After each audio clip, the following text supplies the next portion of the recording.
Three, two, one, good. What is going on, you? I like how we looked at each other first before the cut started. We could cut this out, but we're not going to. Welcome to Envision Podcasting, you guys. Just touch this foot.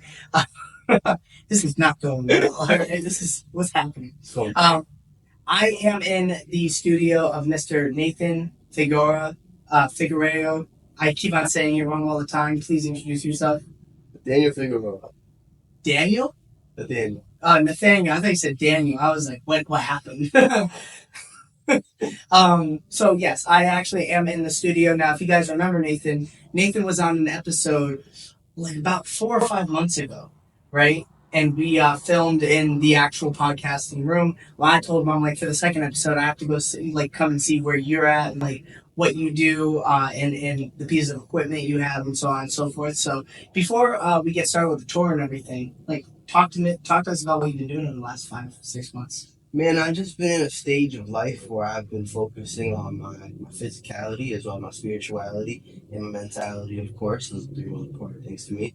And so within the time span of since we've seen each other last, I've really just been kind of trying to get stronger, faster, healthier, more intelligent, and figuring out the best way of revitalizing how it is I want to use my skill and talent on the world. You know what I mean? How do I want to be able to, like, what's the best way of pushing it out? And so mainly, I've just been, how do you say, reflecting, recollecting, and just pushing forth a better version of myself. Right. That's awesome, man. I love to hear it. And I love the fact that you have kind of taken that time while you're younger to do so, because a lot of people wait until they're even worse positions, or they're 25 and 30, and they don't want to take that initiative to like look out for their mental and physical well-being, so that way they can actually do things properly and not feel like they're at work and at home type of mindset. We're going to get into the tour real quick, and then we'll come back here and we'll talk to Nathan about future plans, things that you're doing, crazy ideas that you have that you haven't, filmed yet. And yeah, it'll be a good time. Stick with us. Okay, awesome. Reinvention to me is extremely important because it allows you to almost recalculate your ideas and roll them even more exponentially. When you have like a space where you can work out, where you can read, where you can write, where nothing else in the world can kind of like get you. You know what I mean?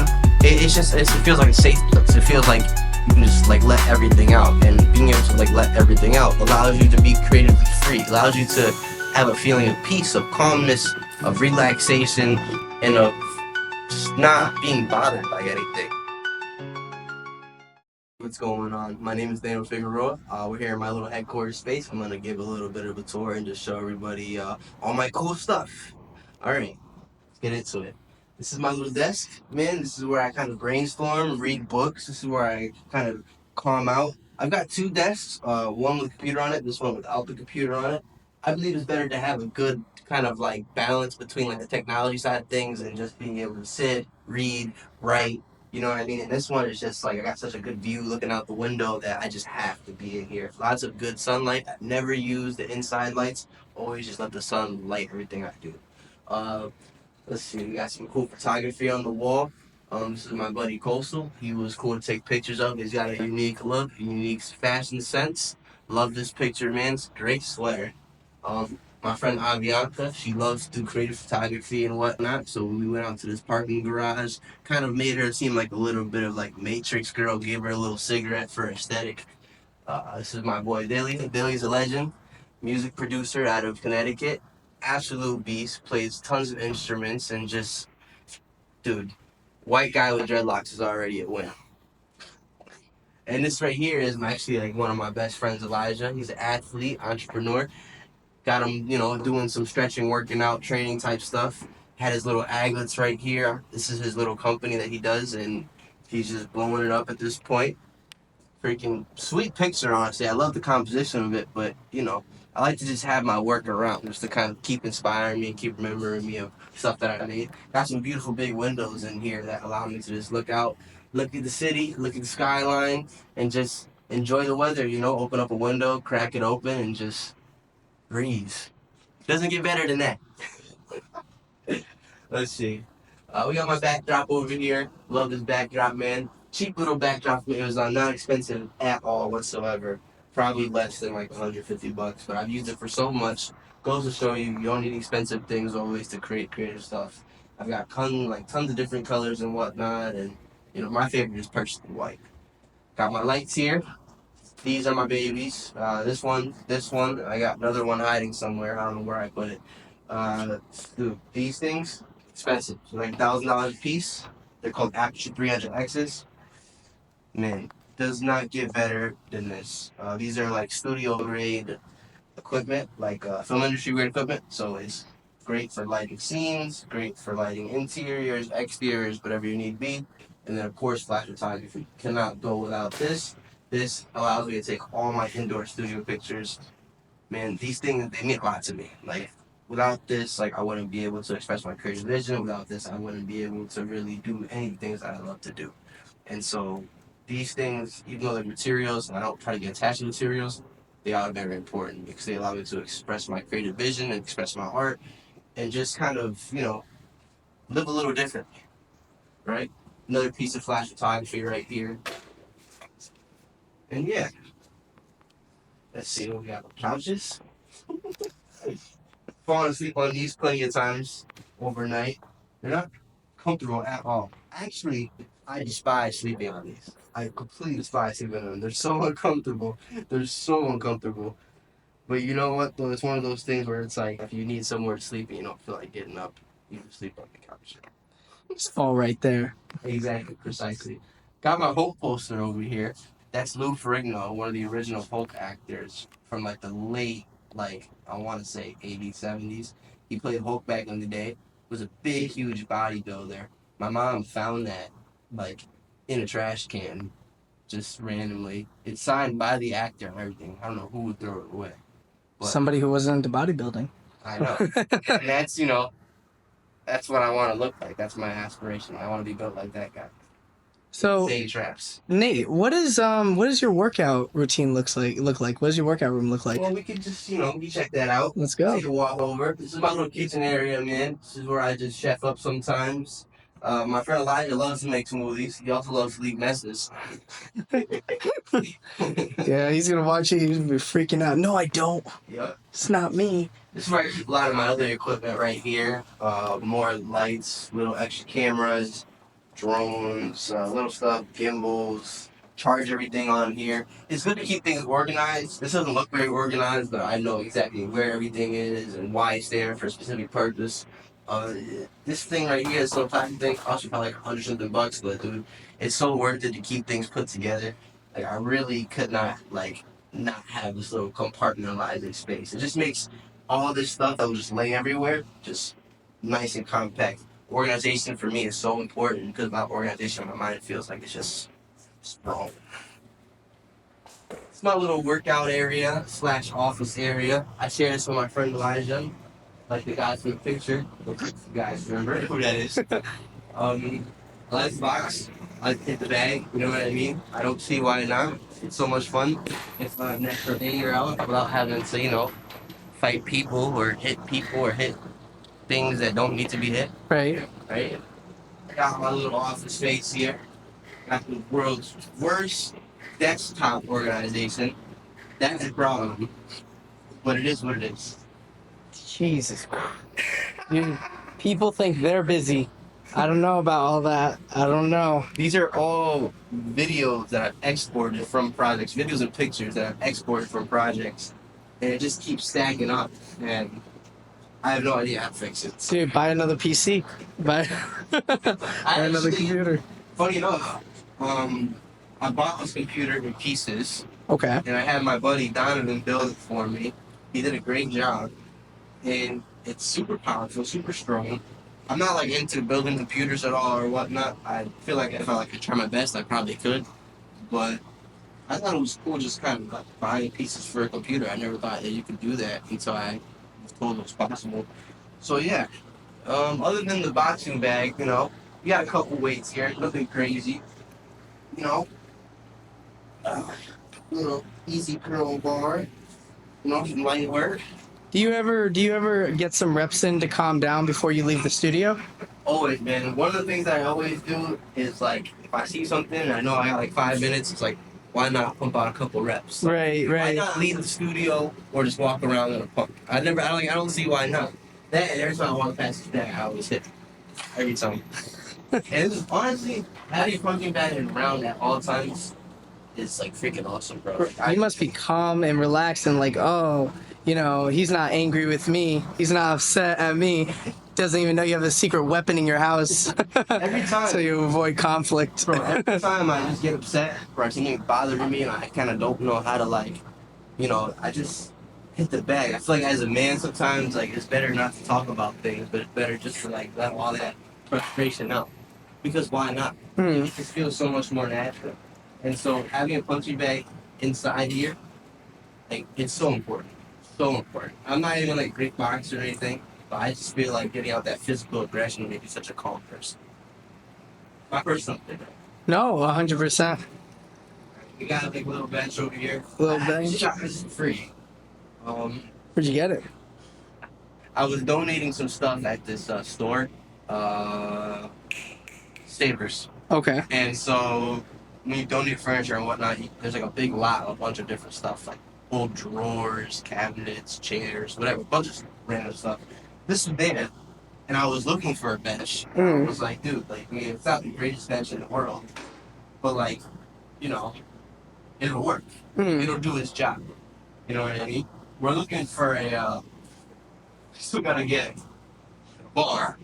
But for now, That seems pretty important. You think so? yeah, I think so. But for now, we just press dumbbells or, What's all this paper on the ground? What's going on here? Those are my extra backdrops. Oh, okay. And they're only back here simply for me not putting them in the front. Got you. That's for the storage space for them. But for now, they just sit in the ground. Awesome. But yeah, a couple different colors, mix of pictures helps you kind of get a, I don't know, different pictures, I guess, different looks. Nate, is there anything that you would say as far as like this area and like how it helps your overall mental when it comes to film directing or just in life? Yeah. I mean, it's everything, right? So like when you have like a space where you can work out, where you can read, where you can write, where nothing else in the world can kind of like get you. You know what I mean? It feels like a safe place. It feels like you can just like let everything out, and being able to like let everything out allows you to be creatively free. Allows you to have a feeling of peace, of calmness, of relaxation, and of just not being bothered by anything. It creates a form of solitude, almost like as if it's just a safe haven. And so having that feeling, like before doing any type of work or even doing any type of work, it just makes it so simple. It makes everything such like a relaxing process. Well, Nate, we appreciate you showing us the studio and everything like that. This will be the end of the episode. No, I'm just kidding. We still have more filming to do, but we appreciate the setup, man. We appreciate you taking us inside. Yes, sir, brother. Yes, sir. All right, you guys, now that you guys have seen Nate's actual like touring, his like whole studio and everything, what have you been up to over the last 4 or 5 months that doesn't include the mental or physical well-being? What are you doing from a filming standpoint? So I've been trying to somehow get into the documented world. I feel like when it comes to creative filmmaking, I love it, but I just kind of have been losing what I feel as is like my I don't want to say drive, but because there's a difference between like love for something and like motivation to do something. And so I'm trying to understand like, is it that I just don't feel like doing it, or is it that I really just don't enjoy doing it? Because that enjoyment and feeling doing something are completely different. You know what I mean? But I do feel like the documented world, like actually like making like documentaries and like hitting the ground harder with like more like stories that are real. I feel like that in itself is a much better world I want to be in, right? Right. And so, as of right now, and as of the last few months, I want to pursue being an actor. Right.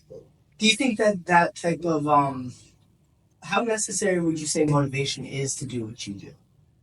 I would say that motivation is very important in terms of like having that extra kick. But as always, discipline is always the most important thing. Discipline is you have to do it instead of like I want to, don't want to. Discipline is you have to. That's motivation is always just like up and down, up and down. You might listen to a song and get motivated. You might watch a movie and get motivated. Motivation is like it's almost like emotion in a way. Right. Where it's like a sudden sense of drive and dopamine rush that you get all of a sudden. But when it comes to discipline, it's more so that it's like, regardless of how I feel, I just have to do this. Sad, happy, angry, joyful, whatever it is, I have to do the job that it's on, so I have to do. Right. Whereas the motivation part is just so flippy floppy. So motivation can add some extra drive, extra kick. I feel like you should be motivated to do things that you love to do and things that you want to do. But it's not always the most important driving factor. Right. I like that. And I think that, they kind of co-sign each other, right? Because it's like, if you're working towards a goal and you hit that goal, you're going to feel motivated to work towards another goal and hit that goal. And I think the hardest part about doing anything is just starting. Generally, I've found that for myself, like, you're saying the discipline aspect, even if, like, let's just say you didn't feel motivated to go out for a jog or something like that, well, your mind is telling you, well, you gotta go out for a jog. And the first 5 minutes are usually the hardest part about that jog.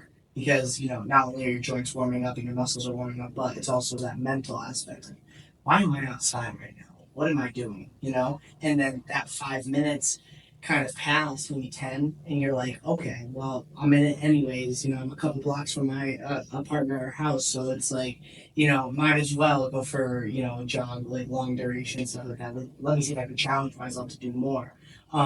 So when you were talking about, like, whether or not you felt like not filming was for you, but like different types of filming was for you, like you don't know whether you enjoy it or not, is that different from photography? Or is it all the same?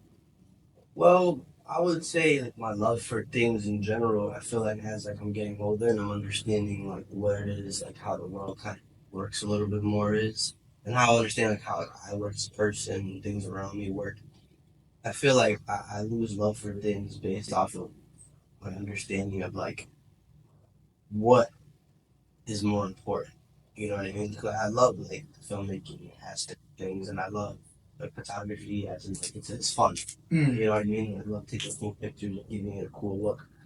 But I would say, for the most part, that like my understanding of like the world and the things around me just makes you kind of think like, well, that's cool and all, but like, what's more important? Like, I'm gonna be in the filmmaking world. What's more important? Like telling like a creative, fun story that people might enjoy or whatever, or telling a story that actually teaches somebody something, that leaves somebody with some sort of feeling, leaves somebody with some sort of like feeling of like change or like importance. You know what I mean? It's something that has actual substance. Right. So it's like I can take a bunch of pictures and it's wonderful, you know what I mean? Memories and whatnot. But I feel as if like, depending on the pictures I take or who I'm taking pictures of or just person the photography in general, you know what I mean? It's like depending on that aspect is it really important? Right. Or is something else more important?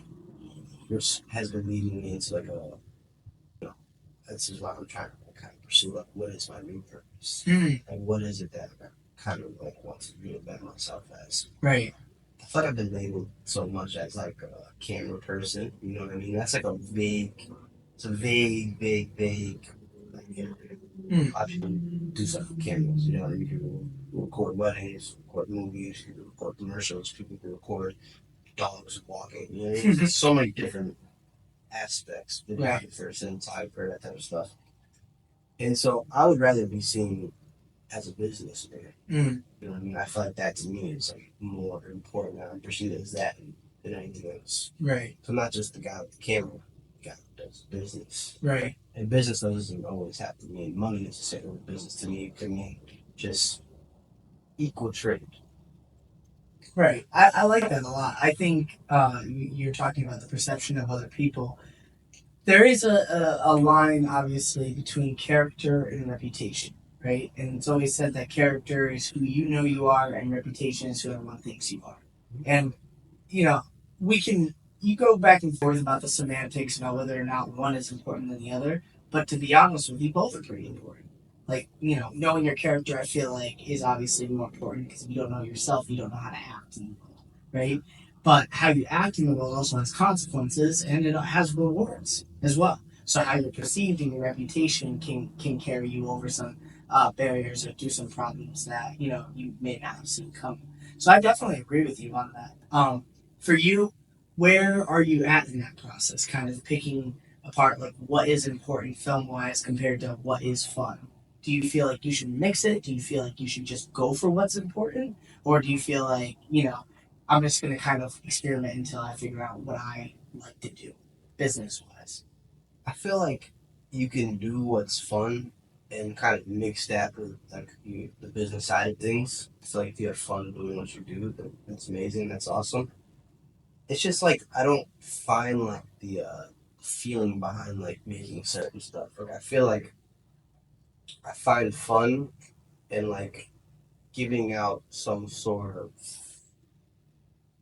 product with a lot of baggage in it. Something that you kind of get to like unpack. Right. You know what I mean? Something that's like enjoyable, but not in the sense of like pleasure enjoyable, but enjoyable in the sense of like you feel like you need to watch this. Like you ever watch like a video and it's like you're watching it and the guy's giving you all this like great advice or he's like telling you some other story and you feel like, man, I feel like I need to hear this. I feel like this is like important right now. Right. Like this is like making me feel as if like like this is similar to my story, or this story feels as if like it will help me with my own life, or I feel like just knowing this will help me like move through like my days differently. Like I feel like that to me is like more important, and it is fun. Like it is like it's fun. But like then what is fun? Like what is fun? Just like feeling joy. Right. Like, I feel joy in like playing with things. Right. You know what I mean? I feel joy in like taking a walk. Right. You know what I mean? Now that's not necessarily seen as fun, but to me, it's just joyful. And I enjoy it. It makes me happy. To me, being happy and feeling joy, that is fun. Right. I think a lot of people, and including myself, I've been a victim of this, and I've talked to you about it. They kind of um, let fun and boredom come together, and then they start making bad decisions. Like let's just say you said that taking a walk is fun for you, but fun for Joey down the street might be getting hammered 5 out of 7 nights a week. You know what I mean? So it's like there is variability in that, and it's also, did you ever intend on turning your passion into a career, or did you kind of think, okay, well, I'm really good at this, so I can do more of it, and actually, because there are a lot of people who are so zeroed out at their 9 to 5 jobs that they don't really even think about what they're doing. They just know that I'm here 9 to 5, and I'm going to do this, and I'm going to leave. And then there are other things that are more important to them, like a family, or their mortgage, or a car, or stuff like that. So, how much of that was, when you were deciding to, get into cinematography in general? How much of that was a deciding factor? Like, am I passionate about this, or am I just really good at this? So for me, I just had this mindset of like, I don't want to do something that I don't want to do. And so I've worked at like Home Depot, I've worked at bank, I've worked at an urn factory making urns and buffing them. Like I worked like in a warehouse. I've done like a bunch of different little jobs. I worked at the mall like 3 times. And every time like, I go to any of those jobs, I just like I zone out. Like I just go there and I get this like super like drowning feeling. This feeling as if like, dude, I could be like out of here, like somewhere else, doing something that's so much more like valid to me. Like something that just fills my heart more. Like can like give back to others. And I feel like doing those things like just gave me so much feeling of like being minuscule and small. Right. And so when it came to cinematography, like I definitely had a passion for it. I love watching movies so much. But for me, it was more so just like it feels more close to like who I am as a person. Like it's something that I get to kind of build up from scratch and like kind of like make my own. And it just feels personalized. Like it's me. Right. Like every shot, like it's me. Like everything that's in the frame, every movement, every part of the story, like, that's me. Like, I get to, that's from me, which is wonderful. Right. But it's interesting because you do something for a while, you learn a little bit more, like you get deeper into it, and then you kind of get to a conclusion where you're like, okay, I keep with this and I move further, or it's time to, you know, find a different path, Right. depending on how much I enjoy it. And so the camera itself to me is more important than cinematography side of this to me, because like it was film and it was like that type of stuff, but I feel like my feeling for it, like my relationship with it, isn't the same. It's just not like I feel like 3 years ago, 2.5 years ago, like I was in my room like all the time, just like thinking like, movies. And not that I wouldn't want to make a movie now. I would love to still make a movie, but it's more so just like I don't know. I feel like once I kind of came like closer like with God and just kind of understanding like what does God want from me, and I just kind of started seeing like I was putting myself in this like endless like this race, like thinking like if I ever do make a movie, like I feel like I'll never be satisfied. Right. I feel like I'll make something and then you make that, and you make another, you make another, and you compare this, you compare that, and it never come out the way you want it to come out. That was one thing about filming that always kept bothering me. Is that every time I would make something, like it was never perfect for me. It was never good enough for me. Like, every time I would make something, it just felt as if like I'm making this, but it's like I have so many critiques about it. Right. And you hear from everybody else, like, this is awesome, this is so good. Like, I love this video. Like, dude, you did a great job. Like, this is so good. But for me, it's like living in the world of like knowing like what is good cinematography, what's good videography, whatnot. I know in my heart, like, it's decent. Like, it's okay. Right. I could have done better. I could have planned it out more. I could have made more. And so for me, it's like I just know that I kept like not being satisfied with what I was making. And then as soon as I started like changing my outlook towards like the self improvement side of things, like teaching people like kind of like how it is to push yourself, right, and where it is that you can improve your mentality and like kind of things that I kind of like, run my life by. That to me felt more important, right, and that to me felt more fun. Right, like I was finding more enjoyment in that than I was in the process of filmmaking. Right. So yeah. So you were seeking to overcome obstacles, like which was that motivation that we were talking about earlier. It's like the more you set out to attain a goal and you attain it, and then you tell people who don't feel capable of attaining a goal of their own, hey, I did it. It was difficult. It sucked, but I got through it, and you can too. I think that that's a very beautiful message in a lot of ways, because a lot of people, when they get to the mountaintop, they don't really share, or they don't really talk about, accomplishing a goal, whether that's a matter of them being selfish or just wanting to focus on the next goal that they have. It does happen so commonly. So for you to kind of take us along this journey, you know what I mean, that's a very important thing for people to see at such a young age, because that's usually where a lot of the mistakes are made. I mean, like you talk about like credit debt, having a kid randomly, like a lot of that is made anywhere between like 18 and 25. Like that's where a lot of those mistakes and problems arise.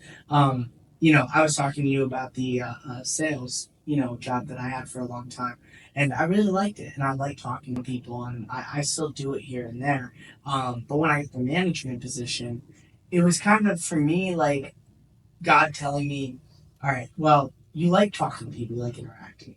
Do you really like to sell people? Do you like to close people? Do you like giving them a better product? Or do you like to guide people? You know what I mean? On how to do a certain job that you already know how to do. And I think that you were talking about like what does God want from me? He just puts little nuggets in your life. You know what I mean? Week by week, day by day of just, opportunities that you potentially can take up, I feel. So, I think that in a lot of ways too, kind of going back to what you were saying as far as, whether or not you were questioning, like, am I passionate about this or is this just something I'm really good at and how do I tweak it? I don't think there's anything really wrong with that, right? Because there's only going to be one Nathan and there's only going to be one Nathan who creates this body of work, right? So having it be as detailed as you want or just kind of do what I do, just letting it rip, like not just not caring about the production as much. Although I'm really trying to get into that now. And that was another thing too. Like I'm glad that you mentioned kind of being a little bit lost because that's where I was for a little while, and I still am kind of. You know what I mean? I feel bad about not being as much in sales, but at the same time, I like what I'm doing more now. And I like how I can be attentive to the podcast and other things in my life without giving up all those things just to go for this one thing. Because then you got to realize, how much do I really want this one thing? And do I want the results of it, or do I want it? Right? Do I want the money from the big film, or do I want to create a masterpiece? Right? So I like that you said that. You were talking about personal and intimate type of conversations with yourself.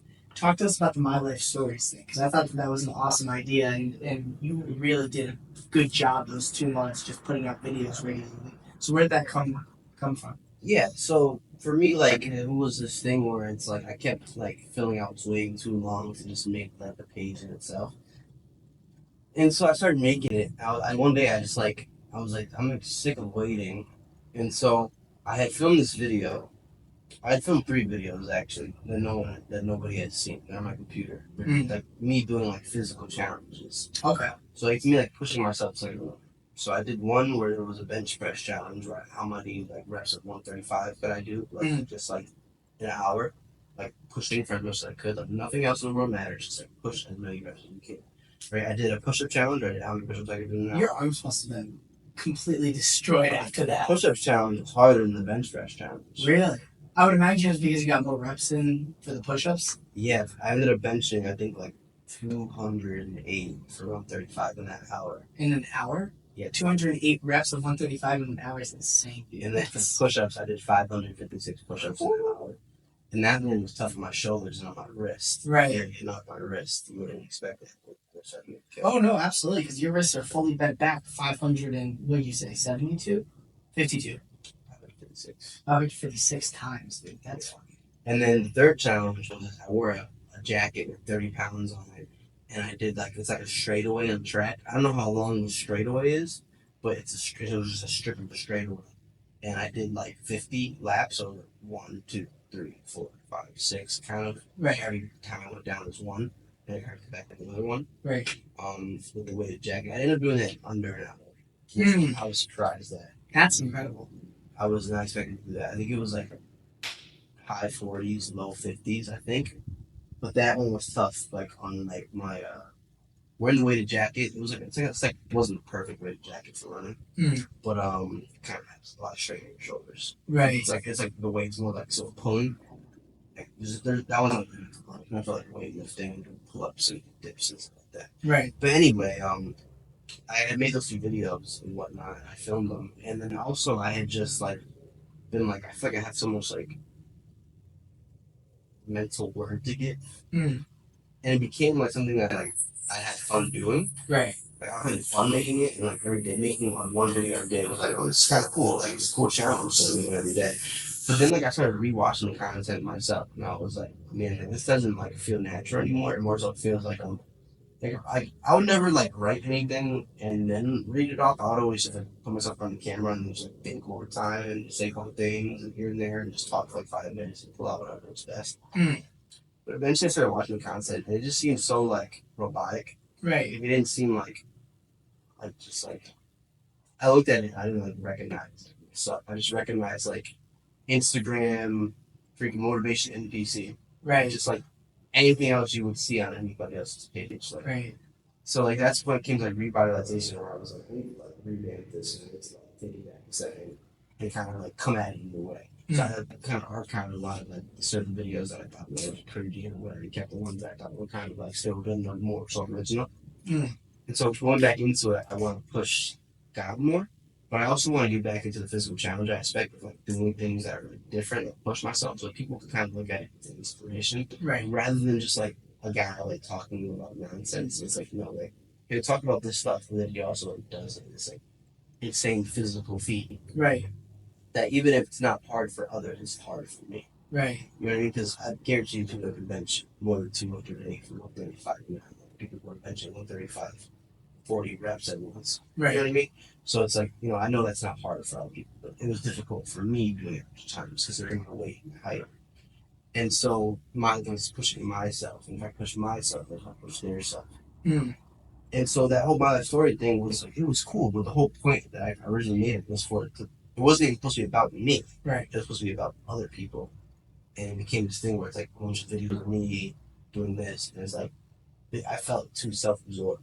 Right. Like I felt like I'm making videos and like I'm trying to make sure like I don't like look too dumb or like what the gym outfit I wear is at least like decent on camera. Make sure I look like I didn't want it to be like that. I didn't want it to like be about me at all whatsoever, or at least like me as the athlete being the host. Right. But me becoming the main subject is not. Yeah, you know what I mean. So I took it back a step. I'm like, I want to change stuff. I don't want to rush it this time. But then again, it's like I also realized that I've taken like a pretty long gap. You know what I mean? Right. That's where like the outside life comes in and distracts you a little bit, and you get kind of like just lost in the sauce. So that you're like, dude, like every day, every week, I'm saying I'm gonna get back into it. I don't like, you know what I mean? And that's where I'm kind of at right now. It's like I know that's what I want. I have it written down. It's just the execution aspect, which is like getting me. Right. Which is, in my opinion, like the easiest part and the hardest part at the same time. Like starting. Right. Yeah, 100%, man. And I think kind of getting into that, what do you feel is the difference between like inspiration and motivation? Like for you, like when you take those two concepts, and they're very closely related. But what do you think about when I say, "Oh, well, I'm inspired"? You know what I mean? As compared to I'm motivated. I can say inspired. I feel like there's a little bit more. I don't know. I was about to say inspired feels a little more intimate, but then again, like motivation can be intimate as well, depending on where you get it from. I think motivation can stem from inspiration. I think it's like one of those things where it's like second step. Right. So it's like if you want to set stairs, it's like first you get that inspiration step, then the motivation step, and then eventually the discipline step, and then eventually you get to the top of the stairs. But yeah, like inspiration always like anything you make, you're inspired by somebody else. Anything you create is an inspiration from somebody else. The person you want to be, Right. inspired by somebody else. Like you get inspired by somebody else. Right. And so I think sometimes like, when you have that inspiration aspect, like the motivation just naturally kicks in. You get like dopamine rush. Like I want to be like this person. I want to be like this. I want to have this car. I want to have this house. I want to buy my family. Right. Whatnot. Then eventually, like the motivation kind of just like, goes away. Time, you know what I mean? Once you start to like do things for a certain period of time, it's like it's not new anymore. Like when something's new, it feels good. When something's like not new, that's when it becomes challenging to deal with. It's not new anymore. I don't like it as much anymore. It's more of like a habit now. Right. You know what I mean? But the difference between inspiration and motivation, I feel like it's just like motivation comes as like motivation is like a natural incentive of inspiration.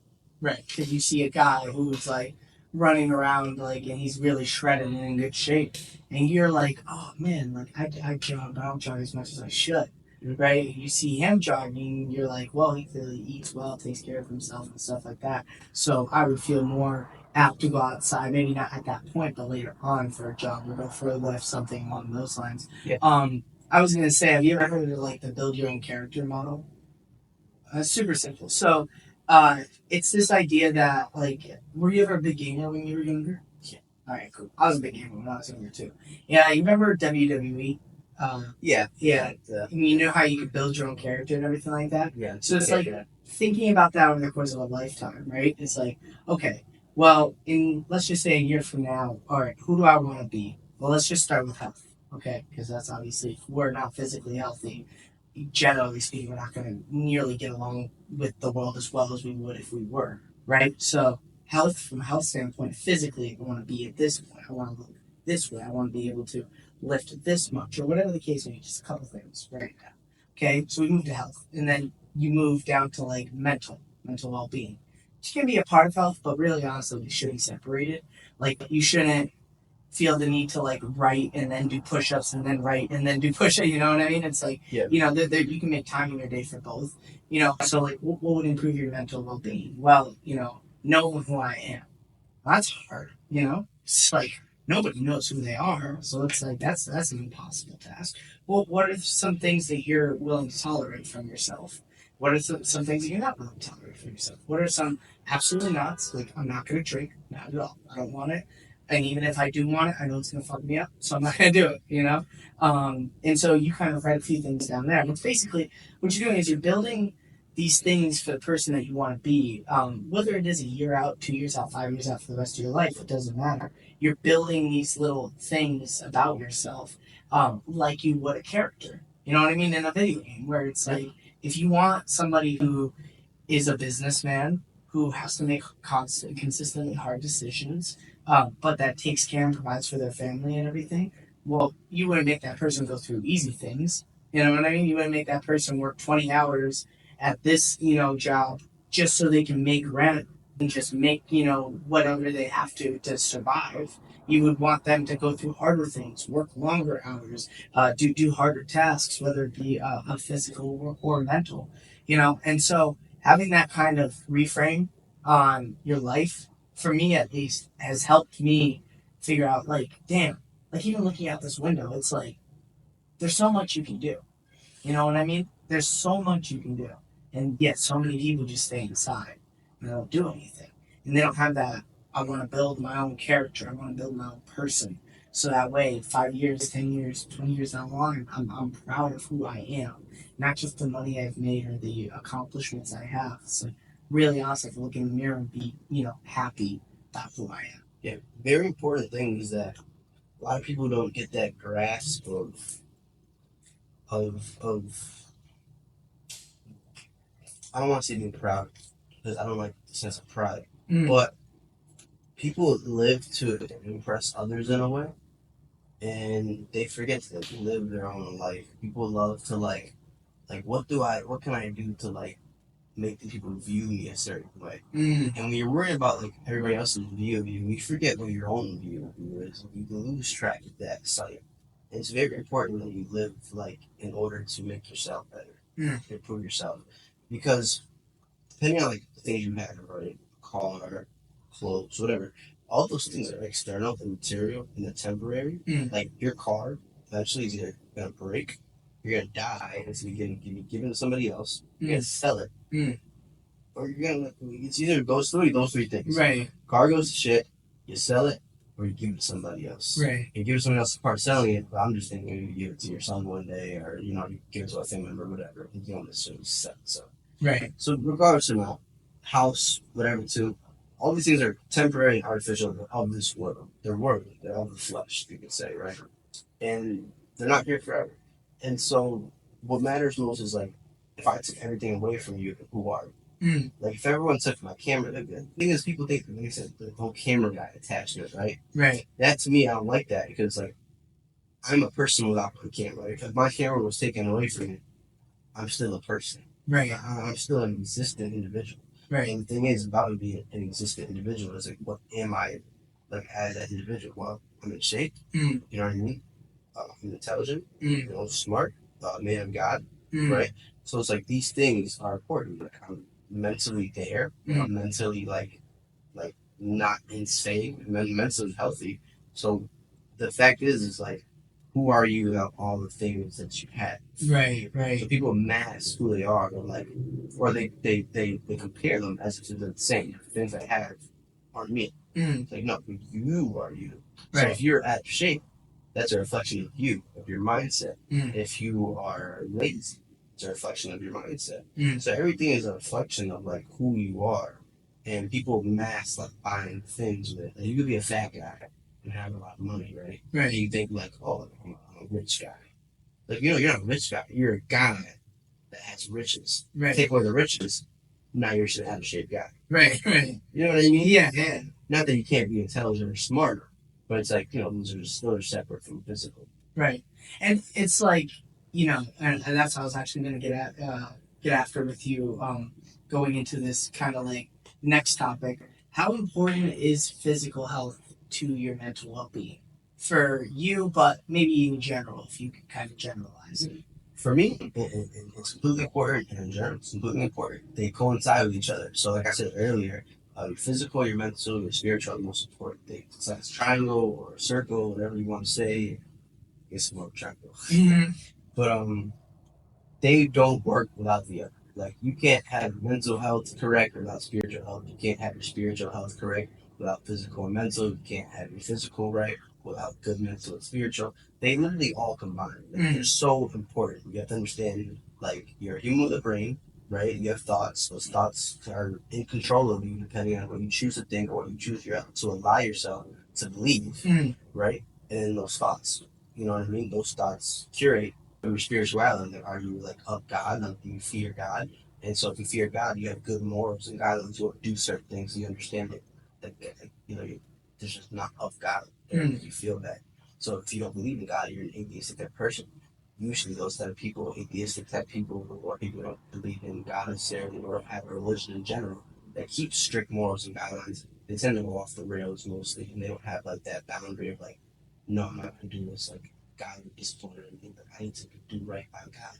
Right. And as humans, we always are going to worship something, no matter what. We're going to worship money, we're going to worship food, we're going to worship people, celebrities, fame. We're going to worship something as humans. So if you don't choose to worship God that keeps you in line and in check, you're going to worship something negative, most likely. Right. And then your physical is so very important. I mean, keeping yourself healthy is like how you live longer, longevity, how you become more confident in yourself, and it just shows a lot. Like, one thing is if I mean, like, right now I'm pretty decently lean, so I basically almost a six pack, right? Like, no one could take that away from me. No one could take that away. I had to work for that. Like, I had to eat right. I had to work out. I had to hit abs, arms, chest, legs, all these different muscle groups in order to get toned. Right. And so, like, that's me. Like, that was me. I mean, that was God, really. But like, God was allowing me to do that. What gave you the opportunity? Give me the opportunity, arms and legs, and a healthy mind, a healthy body. So in reality, it's like I'm giving myself something that like can't be taken away from me, no matter what. Like, no one could ever take my work away from me because I did myself, and it just shows a lot. When you see somebody that's in shape, you don't have to have a six pack. You're just in shape in general. It shows like that person's active.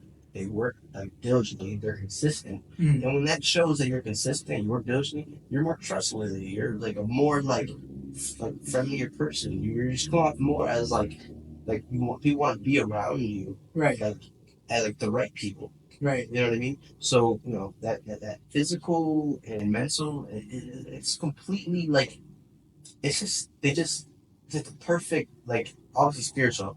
They're the perfect trio. Right. Physical and mental, they just coincide with each other. Like, if you have poor mental health, you almost like need working out to fix yourself. Like, you need that consistency. You need to be able to like show yourself that you can overcome boundaries, that you can grow, you can change. And if it were the opposite, your mental is important for your physical. You can't have a discipline and determination factor. If you can't get your mental right in the line, then your physical is going to get drowsy, lazy, and your mental health does affect your physical health. Like, if you are like mentally not there all the way, you're gonna feel drowsy. You're gonna feel lazy. You're gonna feel sick. You're gonna feel you can't do anything. You know what I mean? Like, people who have like eating disorders, like, that comes from your mental. Like, and I don't want to like be too like because people are very Well, I think what you're saying is like when you overeat a bunch because of stress, right? Or you undereat a bunch because of anxiety. Yeah. Those types of things. I mean, they can kind of co-sign. Like, a lot of people who are very anxious individuals do overeat. A lot of people who are very stressed individuals do undereat because they just forget to. So I think I don't see it as like, he's, giving out diagnoses or anything like that. It's just more of like, this is where people's mindsets are, and if they were more adjusted and focused more on like working harder on themselves than at their actual job, then they would be killing it way more than they already are. Right. And something I'm strong in believing, right? People are very like, and that to me is very important because like the eating disorder aspect, all of that, people think it's like this like disease that just like drops in from the air. Like, you just walk around one day and boom, eating disorder. It's like, no, like, this is something that's built over time. It's built over time of like living very like depressive and living with high anxiety and living with stress.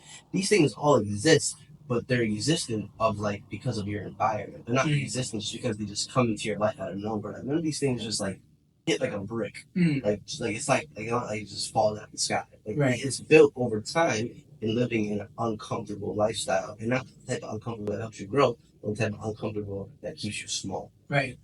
And so that to me also ties in, like, you ever heard someone say, like, oh, because of my genetics, I'm fat? Yeah. I've heard that for sure. I've heard more people just because I'm a gym goer. I hear more people be like, yeah, I'm only gonna hit a couple bicep curls there, a couple sets. And I'm like, you sure? It's like he's like, yeah, I don't really need to work hard. He's like genetically, I'm gifted type. So you meet Right. some people like that too. Right. So for me, right, people like say like, oh, like my depression is like genetic, right? People don't realize it's not your genes. It's passed down mentally. So like, if your mother, your father is a very depressive person, right, because of the lifestyle they live, right, that attaches to you, not through genes, not through like DNA, Right. not like when you were born, like it was just inside of you. It's just this thing running around inside of you. Right. It's like it's a mentality that's passed on. It's a lifestyle. Right. Like imagine like you're growing up and you see like your dad being a very lazy person. Right. Like sitting on the couch, drinking beers, watching a lot of TV, doing a lot of sleeping, not working that much, right? That in itself shows you that lifestyle is okay. You feel that's correct because that's all you know. When you're at home, all you know is what your parents teach you until you grow to a certain age. You can, see more. But until you grow up, like that's all you know. So that's what you live by. So when you start to get chubby and you start to get like mentally depressed, and then you start drinking when you're younger because your dad showed you it was okay. People think like oh, it's genetic. It was passed on because his father was like that, and his father was like that. It's like no, like they didn't just give it to you from being born. They gave it to you from an example of lifestyle you lived. Right. It wasn't genetic. It's mentally just a copy. It's what you're inspired by. And if you're inspired by your dad, because that's your dad, and all you see is that type of stuff, that's what you're gonna be like until you see different. 100%. I agree with you, and I think there are people who definitely have anxiety and depression that is clinically kind of passed on to them. But I always kind of use the cards that are dealt, type of example, which is a great thing to use in any situation, right? I don't have any clinical depression. I don't have any real clinical anxiety. I found that the majority of the things that I feel upset or sad about are either my fault or a result of circumstance. That's just me. That can be very different from like a Kara who's over here and she's talking about how she's depressed and anxious and she's not feeling good. She never eats stuff like that. And I always kind of acute it to. You ever hear somebody say, "I don't have time"? Yeah. That has to be the most. I'm not saying that that's the same, but that has to be the most overused excuse I ever hear. It's like, okay, so if you put it into perspective, you have 168 hours in a week. Okay, let's just say 50 of those you sleep. Okay, I'm gonna be generous. 50, 108. Let's say 50 of those you work. Now you're down to 58. Okay, work, sleep, done. Let's just say 10 hours you work on your physical health. That's down to 38. And you still have time. Even if I cut it down, I'm like, all right, well, I got to film a podcast, all right, a couple hours, and then I want to hang out with some friends, 5 more hours, right? I'm still down to 28 days. That's over a day of free time you have. So when you kind of compartmentalize it like that, it's like, these are the cards you're dealt. If you have a week where you're booked and busy and busy and busy all day, every day, and you're like, well, I don't have time to go to the gym. It's like, well, reassess your schedule because you probably have more time than you think, at least to hit the gym once or twice. And it's like, why not? For the benefit of you. I mean, you're going to be stressed working a bunch. You're going to be stressed doing this. Don't you want to be physically the most healthy you can going into that? You know what I mean? So I completely agree with you. And I think that physical and mental part, do co-sign each other along with spirituality. I think that you had talked about this too. You said back in January, you spent a week alone by yourself completely. Which most people who are younger wouldn't even do that for a day or two. So you kind of put yourself into isolation a little bit. Talk to me about what that was like for you and where you disconnected from. Yeah, so for me that was like a saving grace. Like before that, I was in a state where I was like, I need to like hang out with somebody or be on the phone with somebody or like, you know what I mean? Like I just felt like, and then I realized like I was growing a codependency. Like I was like growing like a dependency literally just on like people for no reason. I was like, dude, like this isn't me. This isn't how I act. I was going through something difficult at the time, and that was my way of coping. Right. And so now for me, it's just like I spent that week alone, and in that week, I just like I didn't do anything in particular that was super different. I just did my routine, just not with like involving like calling someone, having to hang out with somebody. And I knew I needed it. Like, I just knew I needed it. Like, I just felt it deep down. I was like, dude, like, I just need to be alone. Because I feel like I can't be. So I feel like I have to choose to be alone. And it was like a positive, like, drug, I guess you could say. It just made me think, like, man, like, I can just be alone. Right. I started to become free. Instead of feeling caged being alone, I started feeling free. I was like, dude, like, I should feel right. I can go and work as many hours as I want, work out for as many hours as I want, do this, do that. Right. No ties, no attachments, no clinging on. No one's clinging on to me. Like, I just do whatever I want. But that weekend itself, just like after like 2 days, I just felt like so much lighter. Right. It became this thing where it's like I started preferring being alone. And now it's like a thing where I'm trying to work on the opposite a little bit. Like, like, spend a little bit of time with people. Right. You know what I mean? Like, so at least a little bit. Like, right. Just to kind of like, remember that like anyone could die at any moment. You love people that you're around. Like just at least give them a little bit of time. Right. A little bit of your time. Like, goes along the way. You know what I mean? That's anyway. Like, money and work and passions. Like, that's all important. But it's like at the end of the day, like, definitely, you're only here for this one night. Like, enjoy the time with people that you love. 100%. I agree with you. I think, a lot of the people that are around us, we can see them sometimes as a distraction, especially if you're deep in work, and it's not in a mean way because, a lot of people can be distracted. You know what I mean? I have a lot of friends who, like, if I wasn't hanging out with them, then I'd probably be working, so, but like you said, there is that, want to kind of give back to people and, also kind of care about the people that are close to you and love the people that you are close to because, at the end of it, I mean, J. Cole said it, perfectly. It's like, what's the point of having first class if my friends can't sit with me? You know what I mean? And that the idea there is like, there's no point in getting to the top of whatever you want to do or making as much as you want to make money wise or being at your mental, physical best overall and not have somebody with you. Your family, your friends, people who are close to you. I'll ask you a bit more of a personal question. For you, did you feel like maybe you still are in the process of this because I am too?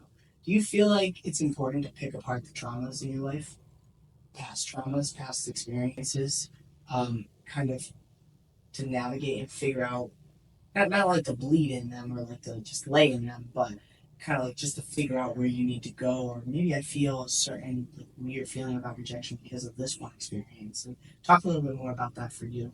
Yeah, I feel like it's important to analyze things, like kind of look back and have a strong reflection of like okay, like what happened here?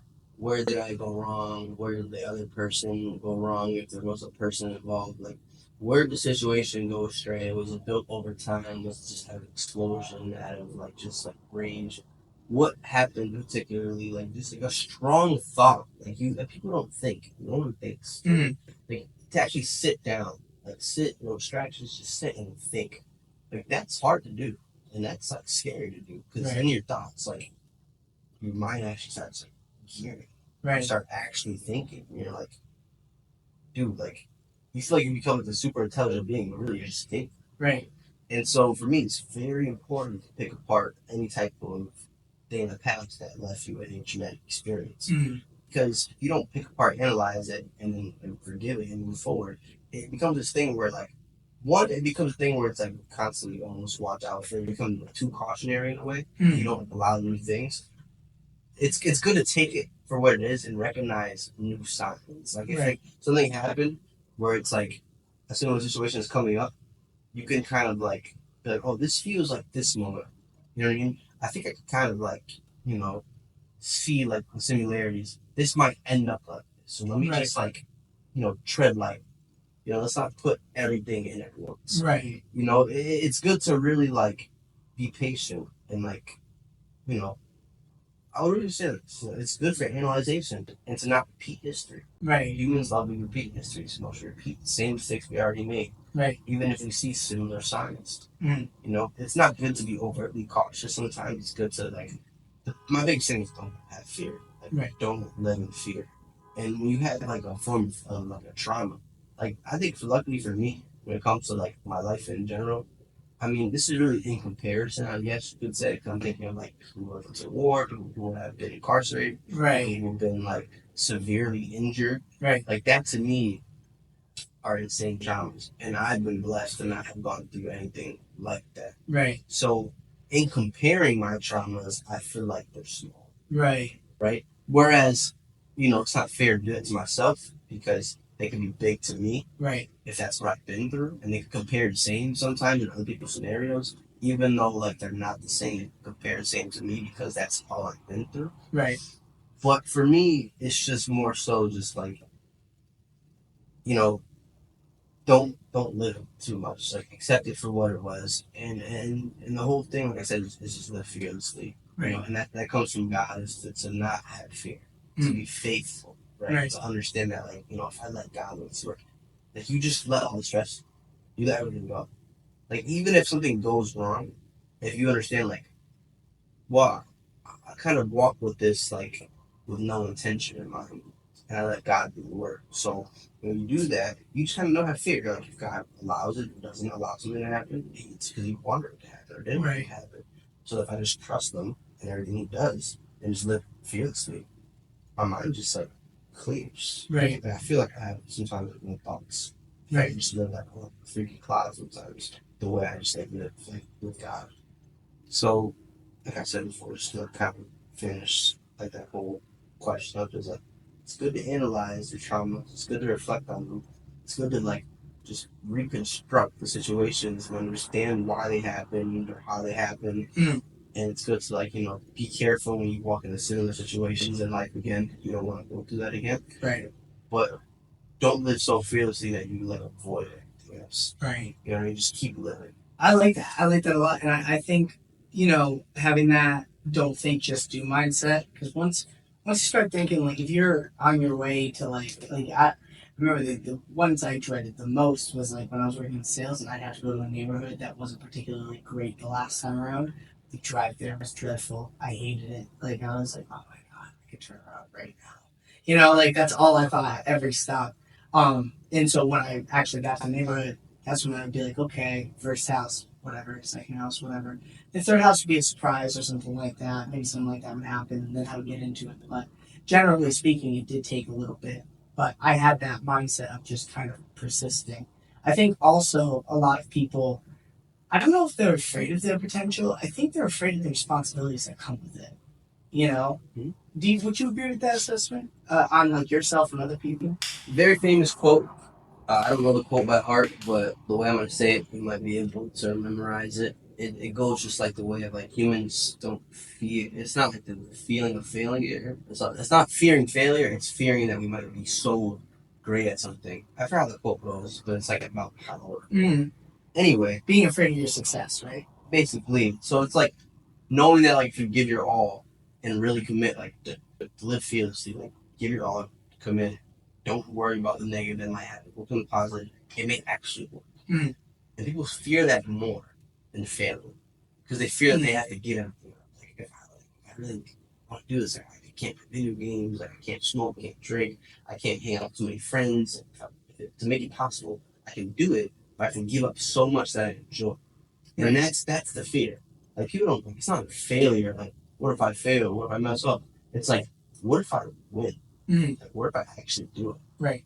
Like, what is it going to take? It takes a lot. Right. Like, people live. I think that's the big problem. Is like knowing that it could actually work. It just takes so much. I think people should do excuse that they might fail. Like they might fail. Right. But that's just an excuse to me. It's like the problem literally is just like it takes so long. Right. Like it takes time away. It takes solidity. It takes thinking. It takes constant like mess ups and like hypothesis and trying something and like this didn't work. This didn't work. This didn't work. Boom, it worked. Right. Well, it's funny because you talk about regrets, or you think about regrets at the end of a person's life. You never really hear people regret something that they didn't try. You know what I mean? Yeah. You usually hear them regret something that they never tried. You know what I mean? So it's like if you're talking to a person who's like 85 or something, he's in his deathbed, whatever the case may be, he's talking about his life and everything. a lot of times, a lot of the memories of like, oh, well, I should have done this, I should have done that, I should. But you never really hear them say, oh, I, had this adventure and it was terrible. Unless they lost somebody or something happened. Right. But they don't really like talk about going through something and regretting it as much as they probably would talk about not going through something or not trying something. And I'm seeing this with my grandpa right now. He's probably watching. But shout out to you. I love you. But yeah, he always talked about the end of his life and thinking about it and stuff like that. Like he's 76 now, so he thinks that it's the end. Like every year, it's like I'm worried about this. So he always has more regrets, and all of those regrets are things that he didn't try or do. I should have stayed in the military longer. I should have found this. I should have taken up this as a hobby. You know what I mean? So it's like going for something now, even though it seems so scary, long term, when you get to the end of your life, it's going to be even worse and more anxiety driven for you because you're either going to have to continue to work and not retire, from you're looking at it from a financial standpoint. You feel like you kind of like coasted through life.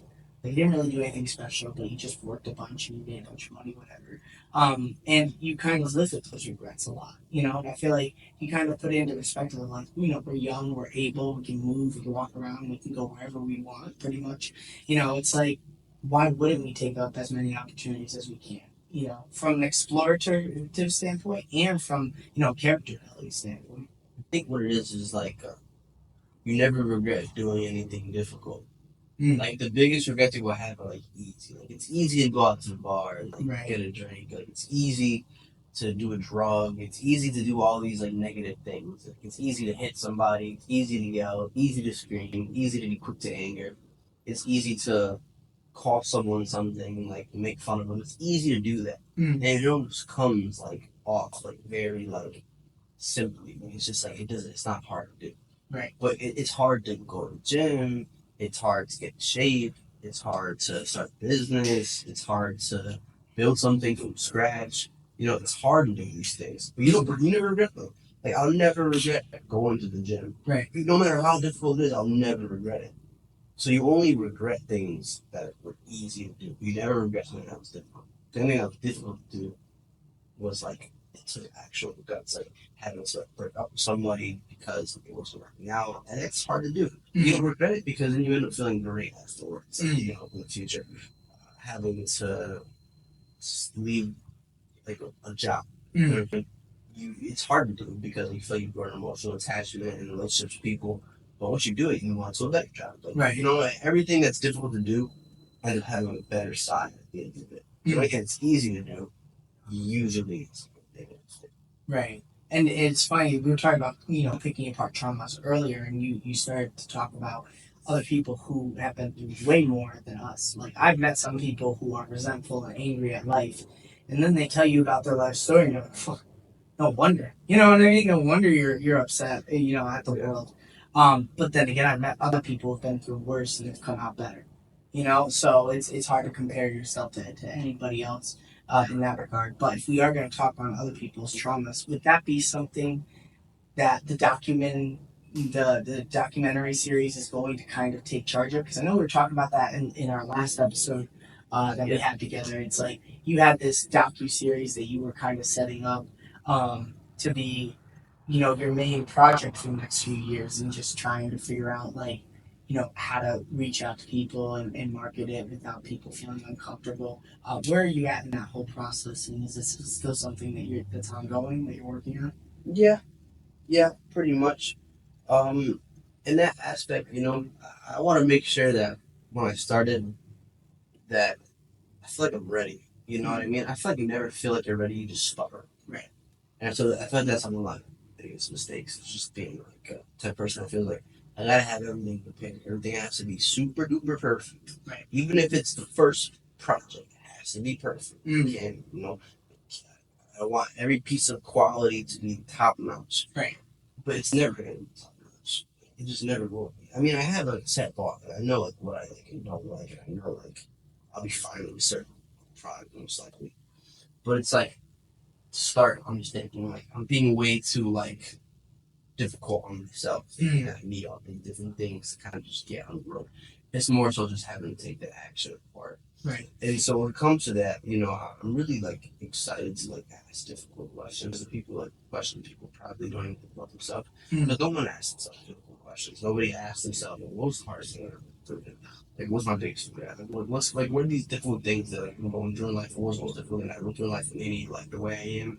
Like, why is it that I live life the way I do? Like, no one really asks themselves that. Like, no one ever asks themselves like, what's the greatest version of myself? Like, what do I see myself as right now in this day? Look in the mirror. What do you see? And so when I fight about it, like go up to people and I'm like talk to them these type of things. Like I know that me myself, I have to be prepared mentally to be able to like keep my composure, but I'm excited for people to not keep their composure. Right. I feel like it's important. I feel like somebody like it's funny as it sounds, someone breaking down. Like, I feel like it's important. Right. It shows like that these things are tough to talk about. Having tough conversations through I have fun doing that. I have fun having tough conversations. I feel like you break past a certain barrier. Like I feel like with people, like everyone has this barrier of like we can talk about all these things like, up here, like with ease, like sports, weather, what you do last weekend, Right. But so no one wants to like go below the bar and be like, hey man, like what the fuck do you think is wrong with my life or your life? Like, what are we doing so wrong? Like, what can we do that's great? Right. Or like, why are you the way you are? Like, what was your mom and dad like? Right. No one asks these questions. Everyone always asks the simple questions. No one ever gets into deep conversation because that deep conversation is scary. Right. Because it reveals truths, and people don't want to admit truths. Right. Because they feel as if it diminishes the character they built up for themselves. No, 100%. I was actually gonna say we're gonna cut real quick. I gotta use the bathroom. So I was having to edit this part out, but dude, you do fucking great. Seriously, you're talking about, I don't know how to talk on camera. Come on, you're better than me. This is gonna be your podcast. I'll give you the fucking rights. There you go. That's yours. Right.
Did you ever get your house? Yeah, on right there, on the where the sink is. Awesome. Alright, back to filming. Indeed.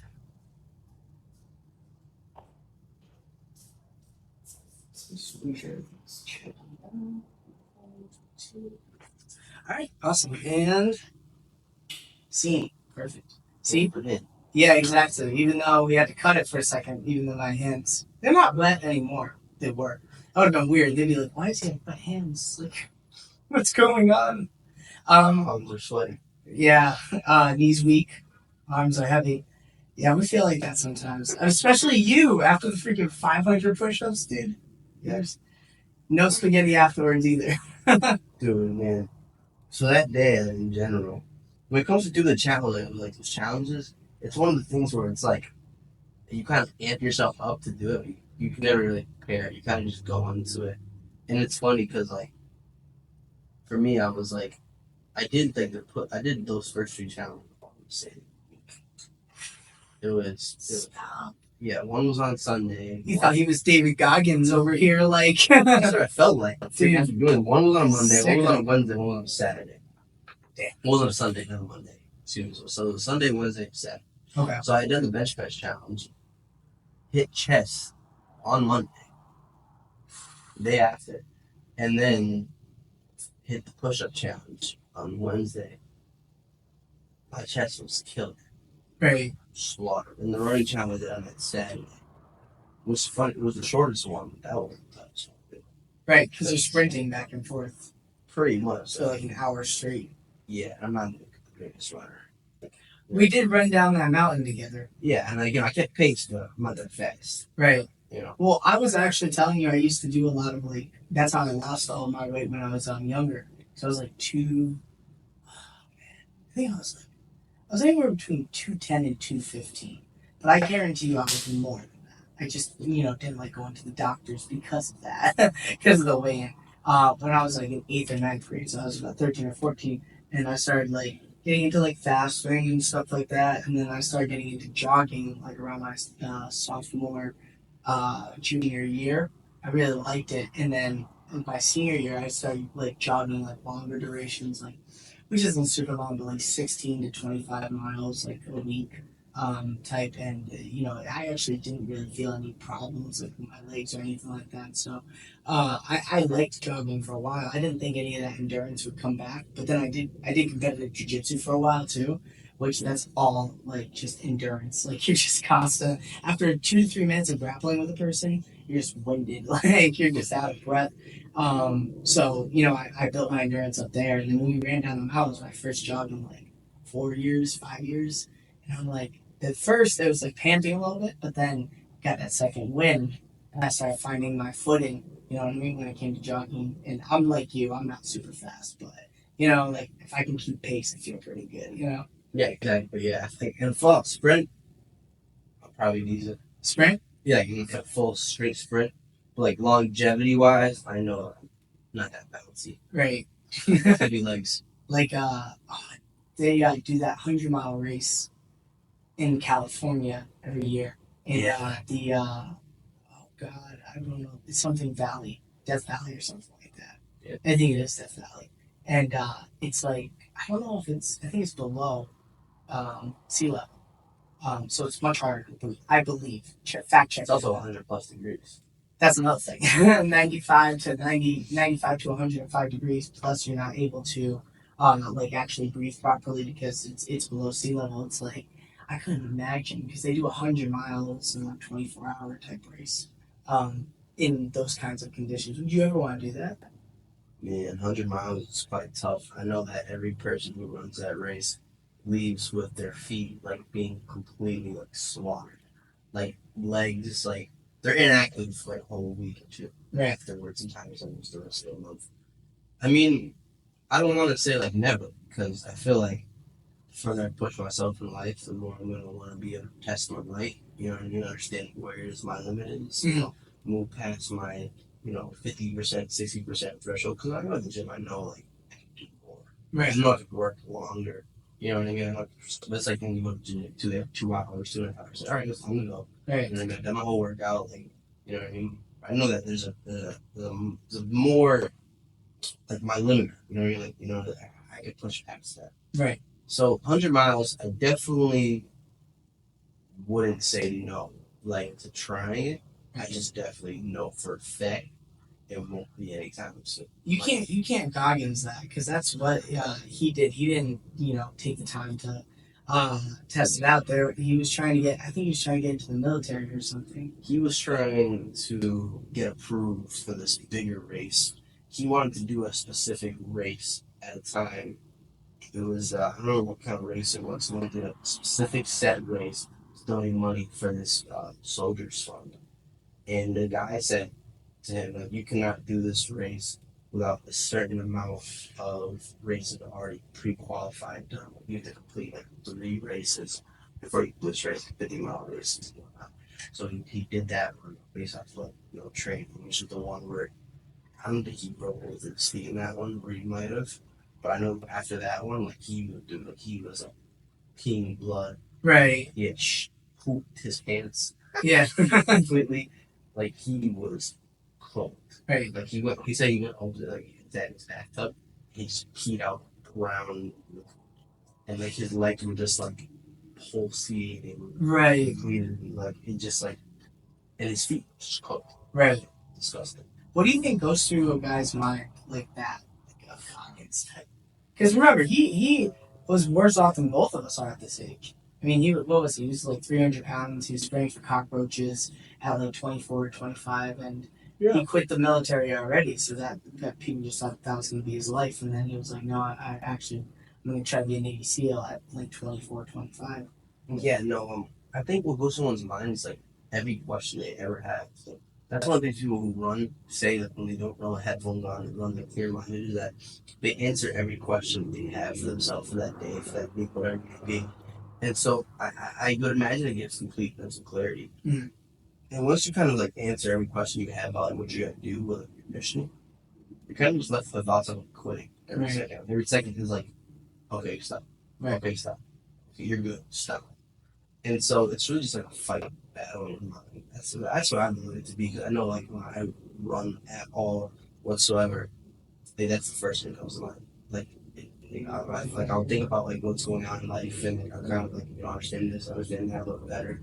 And once like, a few minutes gone by, whatever, then I'm gonna play. I'm like, all right, now I guess I'm gonna quit. You know what I mean? Right. Just eventually get to a point where you just run it. Mhm.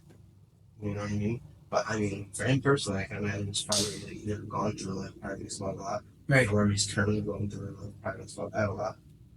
But it's just a resilience test, really. You know what I mean? Just pushing yourself to a limit and understanding like, all right, how much further can I go? How much harder can I work? How much pain am I going through right now? Can I push past this pain? Right. I think you can. I like that.